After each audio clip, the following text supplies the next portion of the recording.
কিন্তু তাদের কোনো নিরাপত্তা ভেস্ট থাকে না, এবং তার জন্য তারা যে মাইর খায়, এই মাইর খাওয়ার পরে অফিসে গিয়ে আমি জানি না কয়টা অফিস তাদেরকে প্রাথমিক চিকিৎসার জন্য এই আলাদা টাকাটা দেয়। প্রতিষ্ঠান যেমন ধরেন এই যে একটা অভ্যুত্থান হলো, ছেলেরা দেদারসে রাস্তায় মারা গেল, আহত হলো, পঙ্গু হলো, কত কিছু হয়ে গেল। আপনারা কয়টা সংবাদপত্র ওই সময় পেয়েছেন এবং তাদের সঠিক খবরটা পেয়েছেন? আপনারা কয়টা টেলিভিশনের সঠিক খবরটা আপনারা দেখেছেন? এই যে আমার সামনে যে সমস্ত সাংবাদিক এই মুহূর্তে আজকে সিপিডির প্রোগ্রামটা কভার করতে আসছে, তারা কিন্তু এই খবরের সমস্ত ডিটেইল কিন্তু অফিসে নিয়ে যাবে।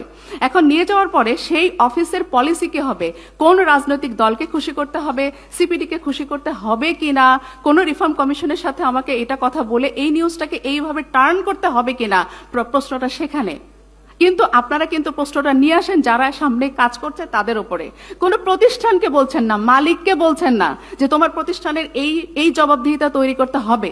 বলেছেন কখনো? বলেননি।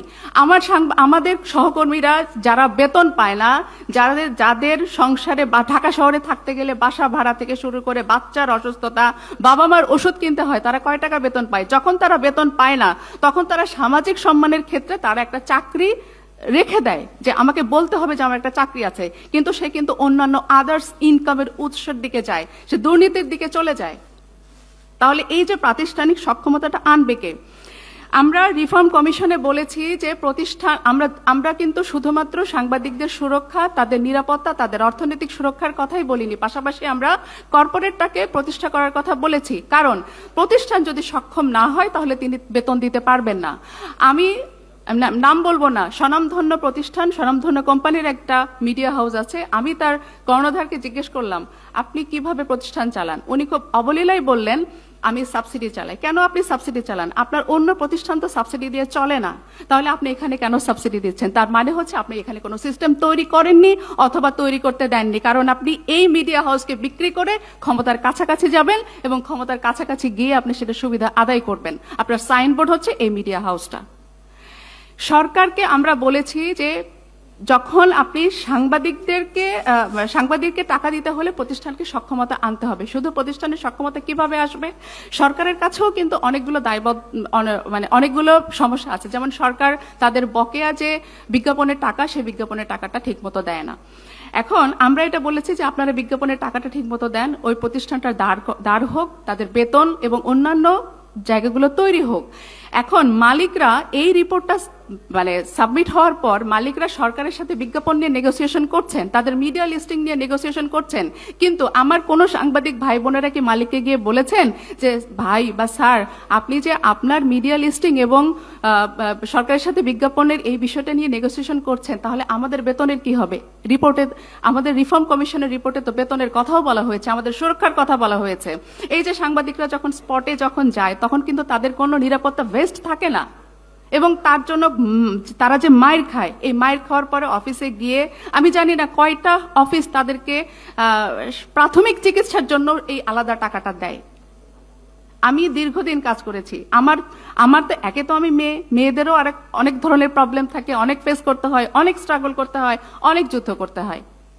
এখন সমস্যা হচ্ছে প্রাতিষ্ঠানিকতার সমস্যাটার জায়গায় আমি বলি যে আমরা এই অল্প সময়ের মধ্যে আমাদেরকে 53 বছরের সমস্যা নিয়ে কথা বলতে হয়েছে, এবং আমরা বলেছি মন্ত্রণালয় থেকে বা সরকারের জায়গাটা থেকে আমরা প্রথমে যখন আমাদের উপদেষ্টা আমাদেরকে সামনাসামনি বললেন যে তোমরা খুব দ্রুত আসো, করণীয় কয়েকটি সুপারিশ আমাদেরকে দাও, আমরা সেটা নিয়ে আমি নিজে এটা অর্ডিন্যান্স জারি করে দেব।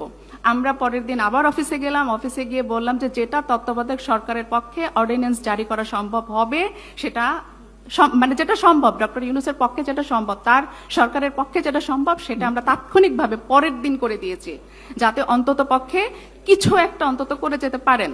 অন্তত পক্ষে পরবর্তী সরকারের জন্য একটা ওয়ে আউট, একটা স্টার্টিং তো লাগবে, সেই স্টার্টিংটা করার দরকার ছিল। কিন্তু আমরা দেখলাম যে সেখানে হচ্ছে না কেন? সেই যে প্রাতিষ্ঠানিকতার সমস্যা, অর্থাৎ আমরা যে আমলাতন্ত্রটা গত 53 বছর ধরে তৈরি করেছি, আমরা যে মাইন্ডসেটটা তৈরি করেছি, যে মাইন্ডসেটটা নিয়ে আমরা কখনো কোনো কাজ করিনি, যে মাইন্ডসেট চেঞ্জ করার জন্য আমরা কোনোদিন কোনো ইনভেস্ট করিনি, সেই মাইন্ডসেটই প্রবলেম। আমি সংশ্লিষ্ট সবাইকে বলবো যে প্রতিষ্ঠান সক্ষমতা এবং জবাবদিহিতার জন্য আপনাদেরকে সেই শুরুতে একদম গোড়ায় যেতে হবে যে প্রাতিষ্ঠানিকতা তৈরি করা, রাজনৈতিক স্থিতিশীলতা তৈরি করা, এটা অত্যন্ত প্রয়োজন। না হলে আমরা 365 দিনে শুধু অর্থনৈতিক উন্নয়ন বা অর্থনীতির এই যে বিষয়গুলো, হয়তো বাংলাদেশ ব্যাংকের গভর্নর কিছু তাৎক্ষণিক কৌশলে স্ট্র্যাটেজিতে তিনি হয়তো অর্থনীতিকে কিছু টাকা তিনি বাংলাদেশে ফেরত আনতে পেরেছেন, কিন্তু আমি জানি না তিনি বাংলাদেশ ব্যাংক বা ব্যাংক সংক্রান্ত কাজগুলোতে কতটুকু